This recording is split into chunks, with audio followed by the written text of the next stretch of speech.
O assessor especial Celso Amorim, que esteve com o Putin como emissário pessoal do presidente Lula, foi ontem às várias estações de TV, rádio, jornal, etc., para explicar a posição do Brasil em relação à guerra da Ucrânia.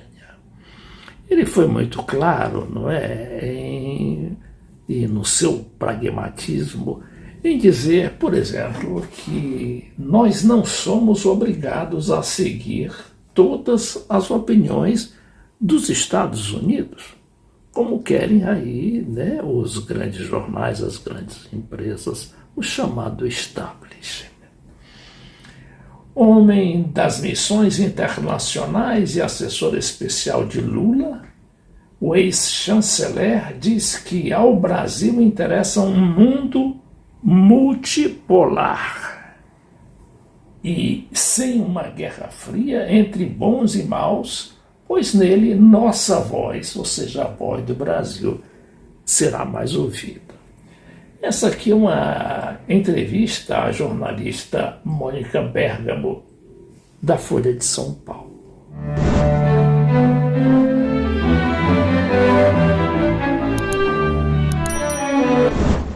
Antes, Amorim esteve na Globo News, onde afirmou, também em entrevista lá no Estúdio 1, entre outras coisas, que se dispõe a, inclusive, ir pessoalmente à Ucrânia, mas desde que a Ucrânia tenha algo, né, substancial, alguma proposta concreta para o cessar-fogo, para cessar as hostilidades, que dá no mesmo.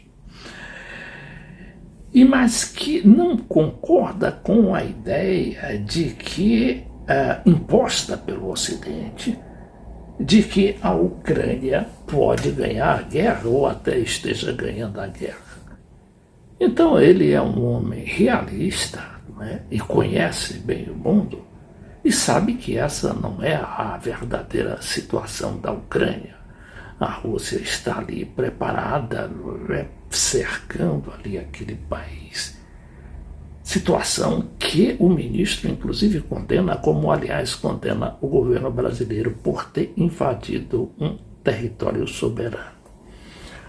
Quaisquer que sejam os seus motivos, né, que os motivos da Rússia são de que a OTAN e o Ocidente estavam cercando a Rússia justamente para despedaçá-la, desmembrá-la em vários países. A Rússia, que é o maior país do mundo. Nessa entrevista a Mônica Bergamo, o ministro é específico em alguns aspectos.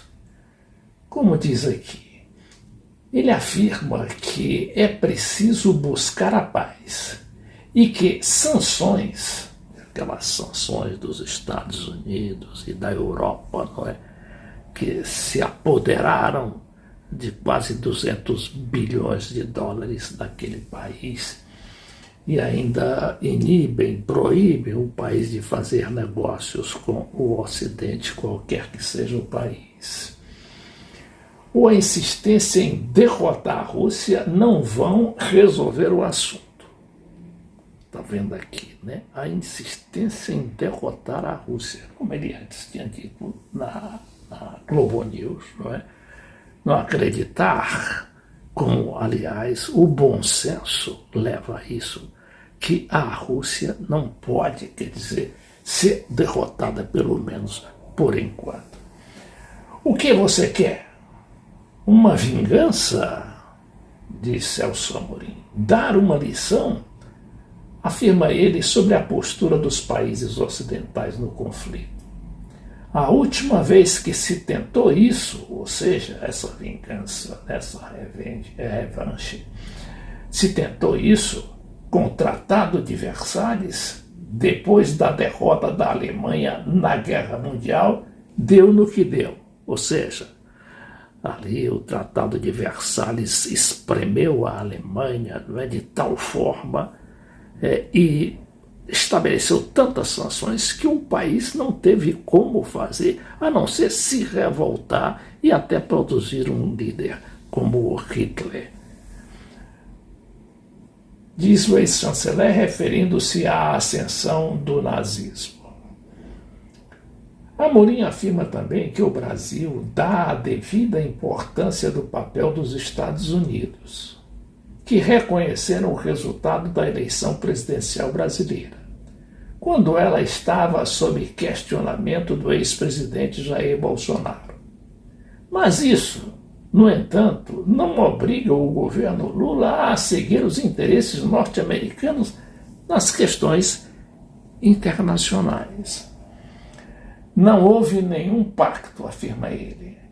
Outro ponto importante dessa entrevista à Mônica Bergamo é quando ele se refere ao ex-chanceler, ex-secretário de Estado dos Estados Unidos, o Henry Kissinger, aquele mesmo assessor de segurança nacional que preparou todo o ambiente para a visita do presidente Nixon em 1970 e que aproximou os dois países, né? Tanto os Estados Unidos quanto a China estavam em guerra, né? Inclusive Guerra Fria. E o que diz o nosso Celso Amorim? O que nós temos dito não é muito diferente do que o ex-secretário de Estado Henry Kissinger disse, sobretudo no começo desse conflito, em relação à ideia de que você tem que buscar soluções pacíficas e não provocativas.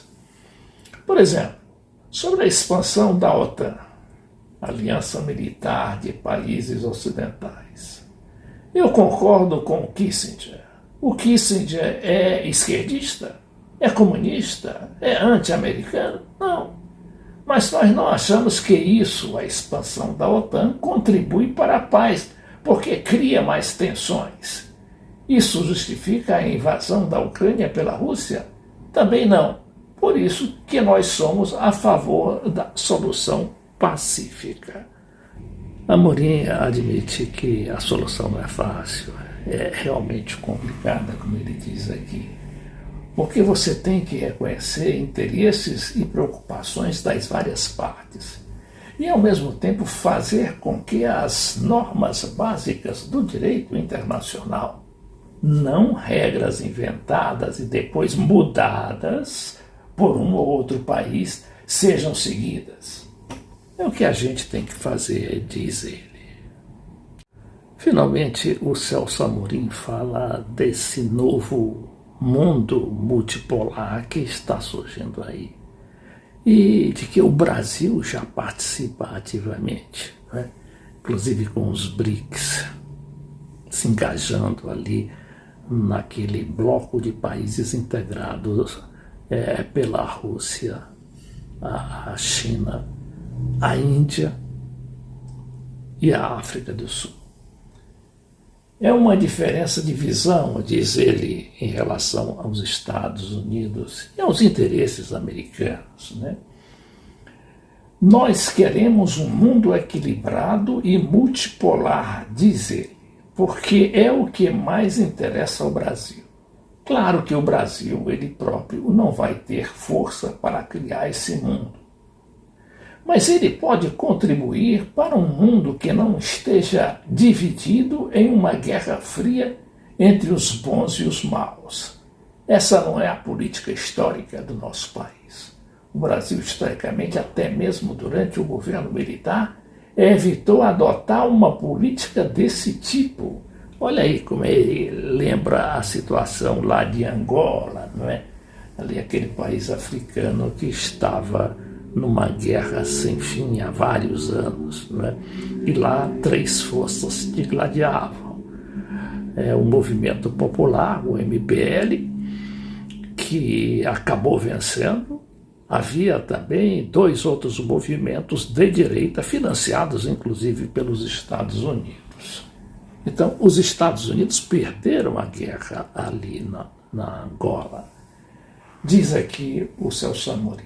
No caso da independência de Angola, em 1975, na época o Brasil era presidido pelo general Ernesto Geisel, um dos generais da ditadura.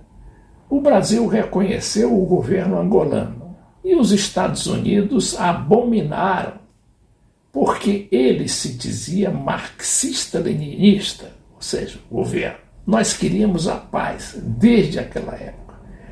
Nas condições do mundo atual, da economia e de vários outros aspectos, interessa ao Brasil trabalhar por um mundo multipolar, acrescentou o Amorim. Nossa voz será mais ouvida nele do que em um mundo dividido por uma guerra fria entre os bons e os maus. Um mundo multipolar interessa aos Estados Unidos? Pergunta a jornalista.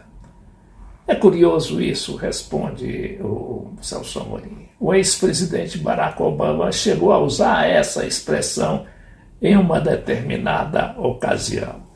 Claro, ele aí só se referia ao Obama, não é?